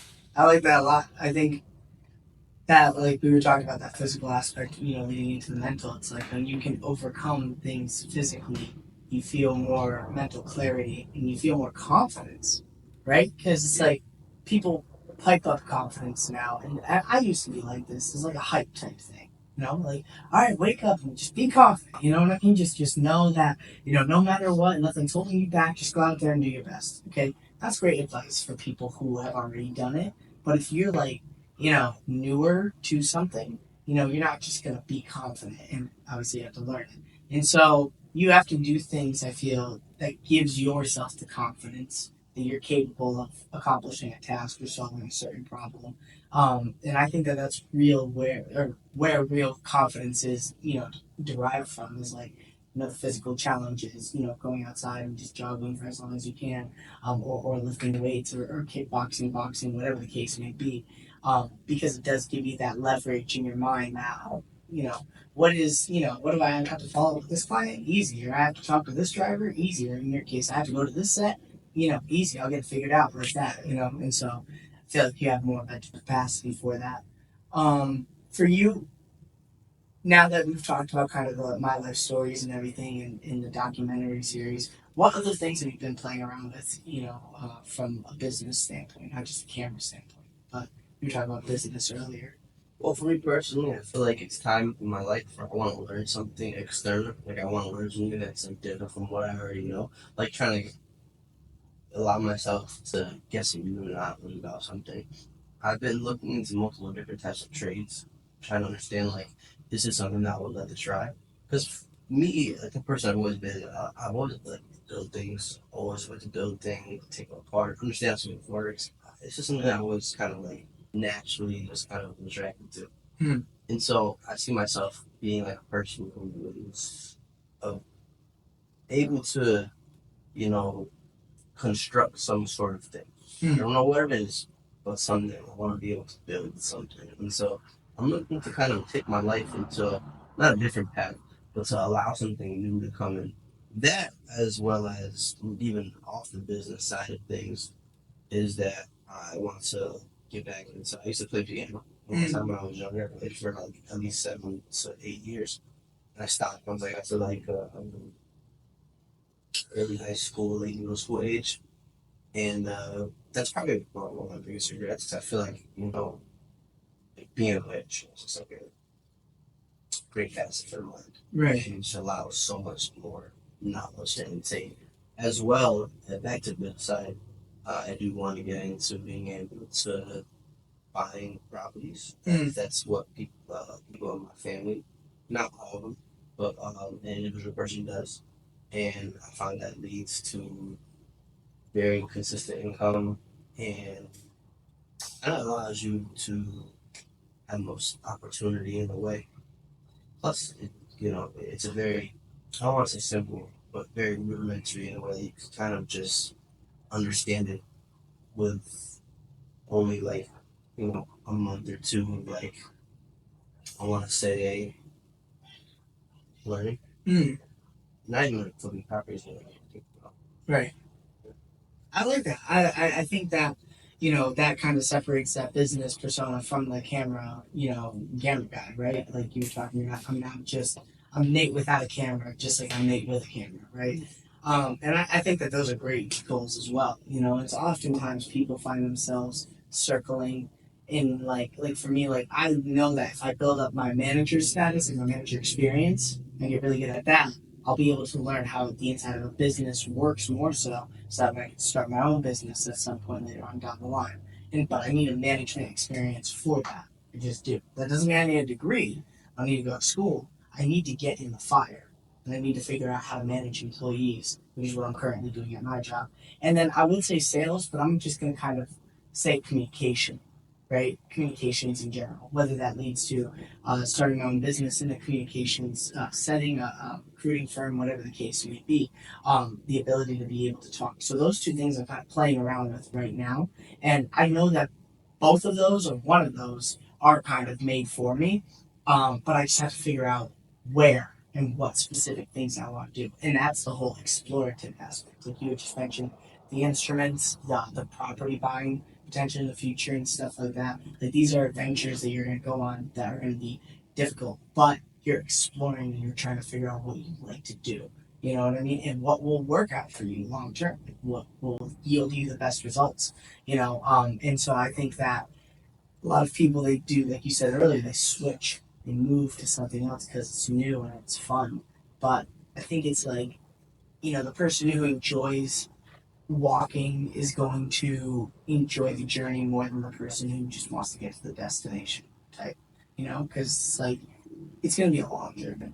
You know what I mean? Whatever you choose to do, whether it's multiple things or just one thing, it's a long, journey, and you want to be able to have that mental faculty in mind of like, well, I'm progressing. You know what I mean? I'm moving forward. Even if I feel like I got slapped in the face and I'm 10 steps behind, I'm still moving forward because next time I'm going to be better prepared for that. Yeah, I agree with it. 100%. And so, kind of talking about kind of moving more to the camera thing, Nate the camera guy. But for you, like, would you still plan on like doing the documentation? Like, if you were to go about the docu series, how would you go about marketing it? Like talking to people and stuff like that. Let's just kind of.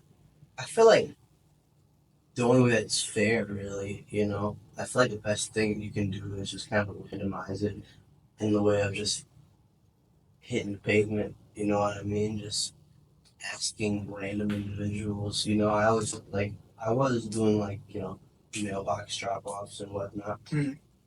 And I handed out your flowers at the at Carlos's fight at AIC. It was funny because I left I think you gave me I printed out like 50 of them, and I had like 10 of them left. I left them behind like where Carlos was and everything, but I handed all of them out, and it was funny too because I was definitely more intoxicated at the time, but it worked out perfectly because that means like for me. There was no filter. Like, hey, my buddy's doing this, and there were so many people who were like, I'm all set, I'm talking. I did hand it out to a couple people, you know what I mean, and then the remainder of them I took home, but it's kind of putting yourself into that position, just being like, hey, my friend, he has this idea. I know you've never met him. yeah, and like I said, probably a long time ago, is more so it's difficult for people to talk about like their life or like someone's been too dramatic, sometimes they don't want to talk about it at all.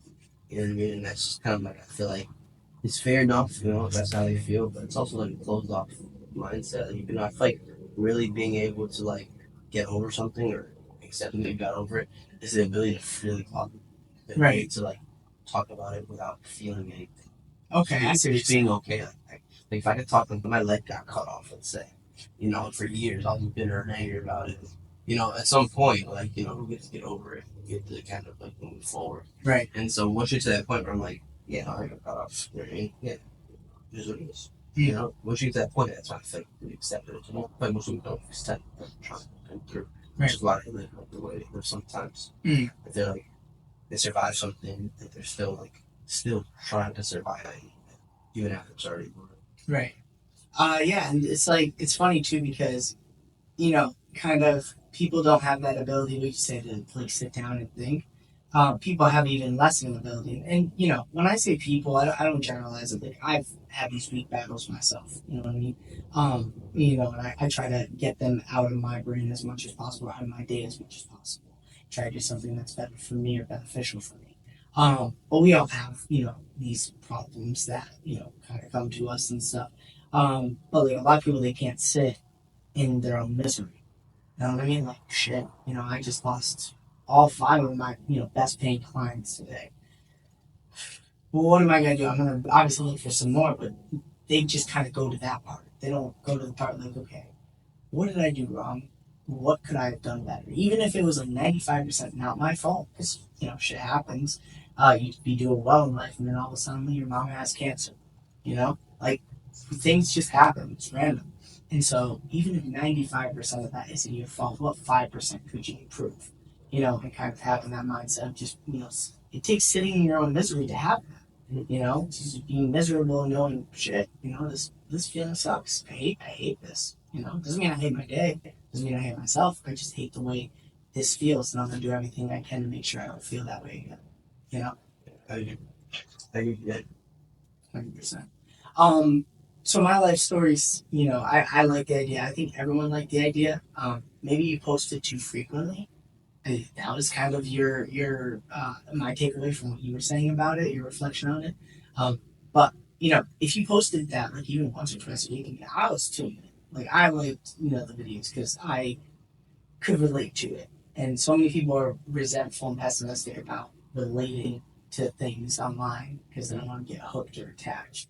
But really, honestly, like, when you were posting, I thought it was one of those things. I'm like, oh shit, I never even thought about it like that. That's a great reframe. Um, I'll ask you a my life stories type question because you're talking about controversial questions. I saw your face light up as soon as you said that. What's the hard? I'll say one. What's one of the hardest things that you've been through, and how did you deal with it, or are you still dealing with it? That's so funny. That's literally a question I said in the YouTube video. I think I said in the YouTube video.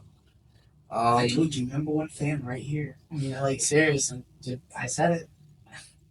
So I guess to be vulnerable, I could say not too many things. A couple things that I think would easily come to mind. Um, I think the most hardest, difficult thing I ever went through was just like a long relationship breakup. You know what I mean? But like at the time, it was difficult. It was so difficult because you become attached to a certain person, and then you're like thinking about that person all the time, and it becomes something that you're just like.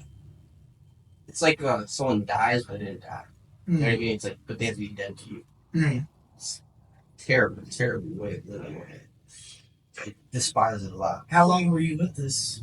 Yeah, that was like that was like a 4-year relationship. Wow. Like my first one. And so what made it so difficult more so was the fact that it was after high school. I didn't have like a lot of friends. And a lot of people say that like, I don't know about a lot of friends. I really do.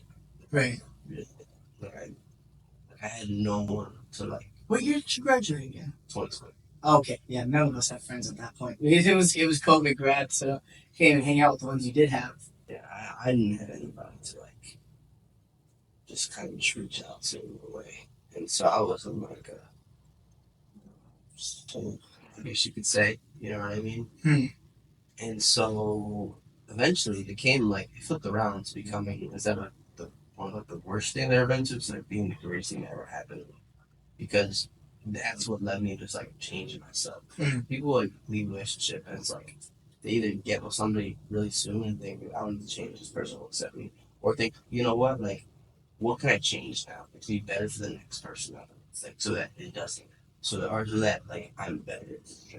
What can I? So I was like, you know what? Like, I want to be more chill. I want to be physically better. I want to be like smarter. I want to be all these things. And that breakup in itself, like that person who I was dating, I don't even care. It doesn't even cross my mind. Right. But the situation itself is just important because now it's like I realized that it turned me into the person I am today. Like it was the best thing that ever happened while being the worst thing at the time I felt. Mm. Now, if I'm talking about the difficulty that I'm going through, it's really just like surviving myself. It's trying to survive like how like myself as a being like, really walks throughout the day, the actions I do and don't do, the things I say and don't say, things that I feel like I'm obligated to do and don't do. That as well as just like the relationships I have with certain people in my life, I would like to be better. Right. You know what I mean? But it's not from my end, it's from their end. And you know what I mean? That sounds like a little bit like, everyone has like a side to a story and whatnot, but this is a situation where it's really like this person is like, I feel like not attempting to like pursue that next step because of who they are inside.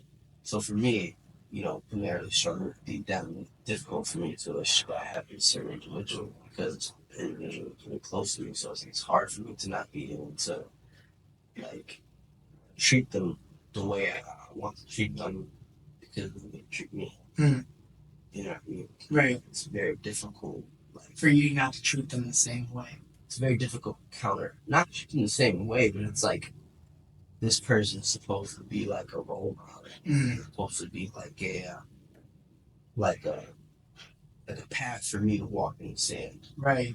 But it's like there's no path, there's no footsteps or nothing. So it makes it like for me like I feel like I'm like doing something for the first time. But yeah, I feel like we all go through difficult things regardless. We all have a different feeling of what's difficult for all of us. So for the most part, those things, breakups, relationships with people, they're difficult, yeah. But it never stops me from moving forward. Right. Consistently. It never stops me from like just like moving out trying to be better, man. Right. Trying to be better than I was yesterday, be better tomorrow than I am today. Is that in the hopes? I mean, and maybe hopes isn't the right word, but I'll use it for lack of better words. Is it because you think that, as you should, that potentially there are better people that will come into your life later on? Because there's nothing wrong with being a social person, in my opinion. Like, I think that if you kind of want to take hold of you, you know, and you don't know how to think on alone, like you're talking about at the beginning of the year for you, it can become problematic. But I think that people, add great benefit, great value. I mean, the podcast we're shooting right now is going to be watched by people. You know what I mean? And I'm sure that you've had plenty of people who've reached out to you for the photography, cinematography, or whatever the case, whatever they want done, with a camera, or people who do reach out to you, not even just for that, but to be like, hey, Nate. I remember I've called you before. I'm like, hey, Nate, be like, how've you been? Like, what's going on? So like better people to kind of come into your life and be more of that holding kind of factor. Do you feel that for people? Like they're better people to come? Always, always. If you ask God for something, He'll give it to you. If you truly ask for it and it's something that you truly feel is like is righteous, true, and beautiful, He'll give it to you. Of course, you know what I mean. And so, people will always come, and people will come and go. Sometimes you need a certain person for a certain amount of time, and then they just go. It's just how it is. But for the most part, you get people that come and go, and then will just stick around. And usually people who stick around are people that are most similar to people that are in my life now, people that are most similar to me that I've met from not even thinking I'd ever meet them. Now they're like close friends with me, people that I consider like brothers to me. So it's a very funny scenario, but it's like people will always come, especially when you're a certain type of person, you attract people already. Right. Like when you're a certain type of individual, people are gonna come to you regardless because you do something that's different. I do something that's very different. I don't know that I can't everybody even do what I do in this area alone. Right. So it's like, like people are already like, looking at me for what I do. It's like, it's just, it's funky. It's not similar to what anybody else does. Right. It's super like uber cool. Right. So yeah, people will come, and it's my job to decide like or decipher like, intentions, like how somebody like true of heart, like where their mind at with their mental, spiritual, and physical. I feel like mentally capable, physically capable, are they in the right direction in life? And when you kind of are able to decipher these things, that's when you kind of can decide how one person's life are. Right. I was gonna say I got two things I want to ask you. Two more things I want to ask you. First of which, I'm gonna put you on the spot. Completely up to you if you want to or not. Okay. But you were talking about beforehand about like having people on to like interview and stuff like that for my life story. So I'd like to get that ball rolling. But feel free, because I told you I was open book beforehand. Ask me any question that you would ask to a person who may have been through something, maybe not. You know, just one of those vulnerable, open questions. You ask it of me, and I'll answer it and you can kind of simulate that a little bit if you want to. Yeah, it's fine right now. Yeah. Okay. It's the worst thing you ever done to somebody.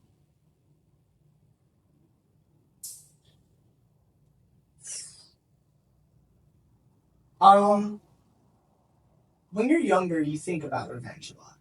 You know, think about like, how can I get that person back for what they said or what they did? And it wasn't really too bad until I started getting involved in relationships, you know. And then obviously you deal with something that's, you know, difficult, you know, breakups, stuff like that, fights.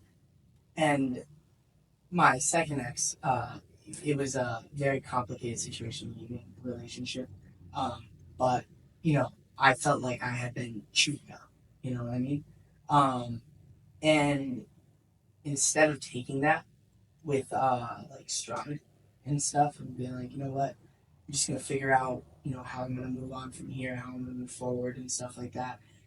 I'm more of like a reputation kind of killer type person.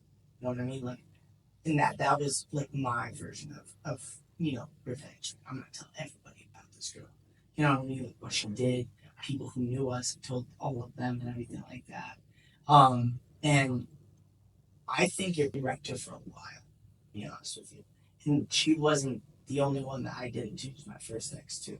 And I think kind of the way, like I said, that I was vengeful is I would try to destroy your reputation. I would try to destroy what people thought you were. You know what I mean? And that made me feel better because of what I felt like you did to me.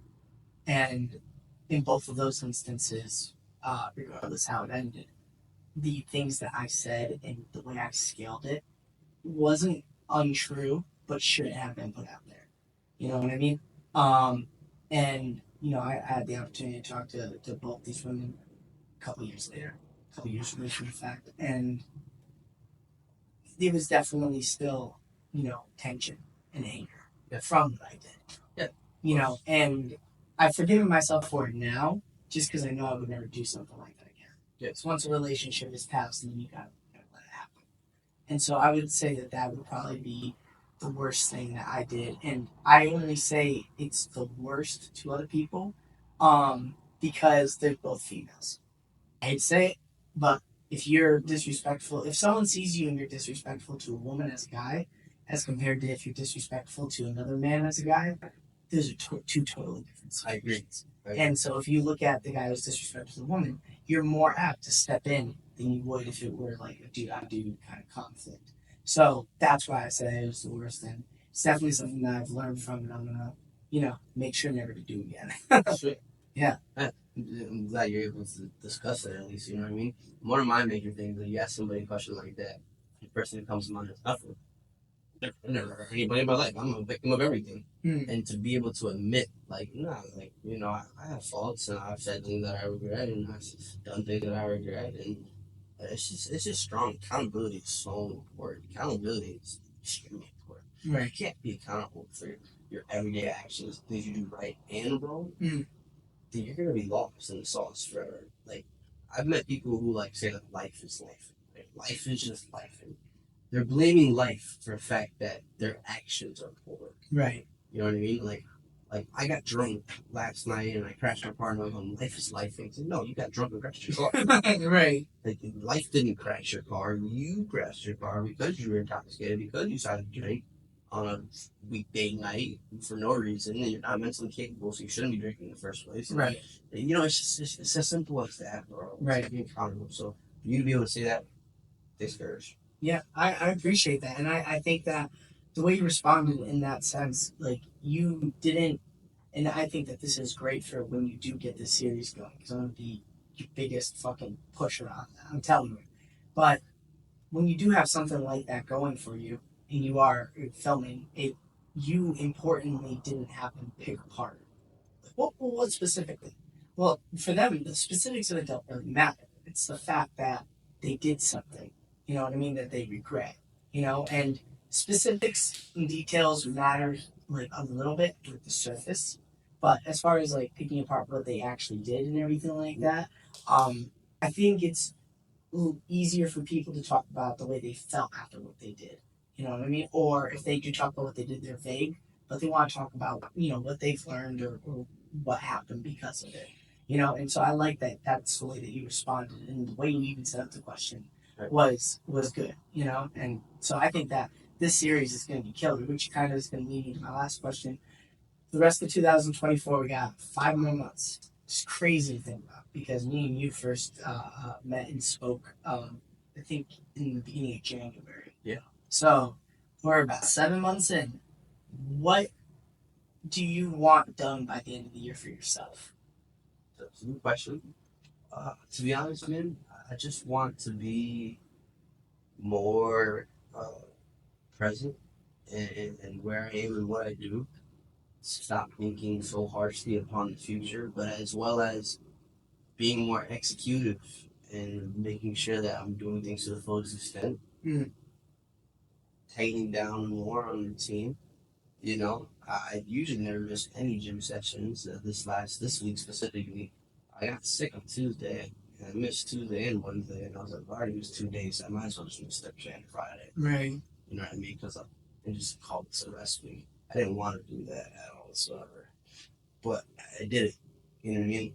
But regardless of that, you know, for 2024 and the rest of the year, I really want to just pursue betterment, composure, peace, and making my relationship with God even better, making my relationship with the world even better, people around me even better.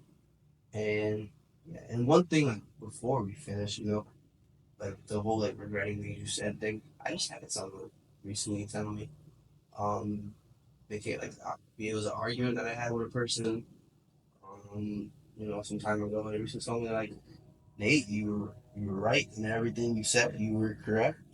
You there was nothing that you said was wrong. You know, at the time I wasn't willing to accept it. So you know, if you stay just and right in your actions, stay like keep your composure, you keep it calm, you keep it cool, people you can come back around. Mm. You know what I mean? And when they come back around, like I don't find any pride in that. Like, I don't find any like justification. Like, oh, I was right. I just in my mind, I just feel that. Right. Like, But also, you probably do feel pride in the sense that you're happier. You're happy that they're better. exactly. Yeah.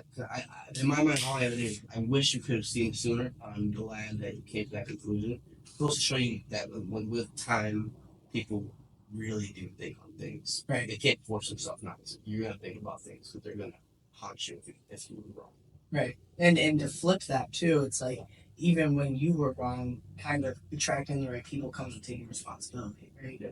So it's like if me and you got to an argument and, you know, I said some things I shouldn't have said, and then I call you back like a week later and I'm like, hey, you know, you were totally right about, you know, what we were arguing about, and you know, I apologize for saying those things. It's like me taking that initiative attracts the right people around me, right? Being as in you, the person who tried to warn me about the situation beforehand, you know. So that for me is like, you know, I have the right person again, type, you know, because you know a lot of people can just lose people like change because they're so just and right in their actions. But really, are they, or are they just afraid to be wrong?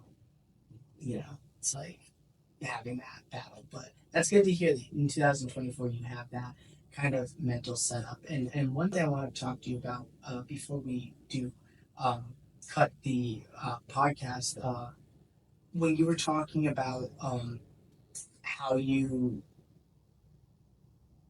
how you regret, but also how you want to like constantly move forward and get everything together. There's nothing wrong with planning. You know what I mean? I think, you know, you're never going to be ready. I'm never going to be ready. People watching this, you're never going to be ready. But to be as ready as possible is still a great thing. Yeah. Just is. You know, if you are trying to venture out and start a business and you're in serious credit debt, might be great to take care of the credit debt before you start, you know what I mean, bringing in more, you know what I mean, debt, you know. So there's nothing wrong, especially as we're young. It's like we want to build ourselves and go through things that are going to harden us and make us smarter. So I think that, you know, you're a big planner, and whether those plans go to work or not, you know, is what it is, right? Oh, we were waiting for this to happen. Good thing it happened at the very end. At the very end, right? They're going to think you live on top of like a train station. And be like, for him. Kamikaze bomb. Yes. I'm telling you, these people are more unhappy than we. You know what I mean? That we're talking about in life. Like, we're unhappy. These guys are.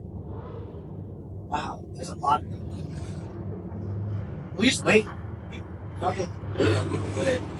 People that don't know what's going on, we've got like 40 motorcycles outside ripping through the streets. Yeah. Look at where this podcast gets us. Freaking Hell's Angels show up. All of a sudden, I'm telling you. But it was great having you on the podcast. I appreciate it. Is there anything you want to promote? Anything that you want to get out of the way before? I guess for just people to be good people, grow a relationship with God. That's it. I love that. And for all of Nathan's work, whether it be photography, cinematography, videography, it's all going to be down in the link. Definitely check him out, and definitely if you guys need any camera work done, or just anything in general, maybe even life-wise, you know, feel free to contact him, and he can definitely help you out. Definitely. Awesome, my man. I appreciate you being on. All right, sweet brother. Thank you. What's up, guys? It's Nate. Hope you enjoyed the podcast. Want to take a minute to talk to you guys about reinvention. And so, when you create something and you spend a lot of time doing it, at a certain point, you kind of feel as if you've grown stagnant, as if you've hit a brick wall.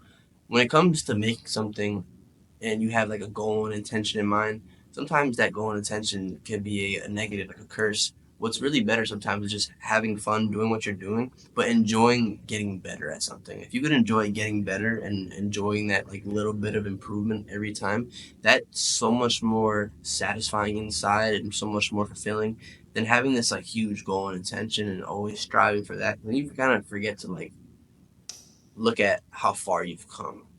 And so for me personally, I had to hit a reinvention wall. I was doing this thing where I was posting reels like every day consistently, and I got up to quite a few. And it became this thing where I just felt like it was formatic. I didn't like the way it was coming out.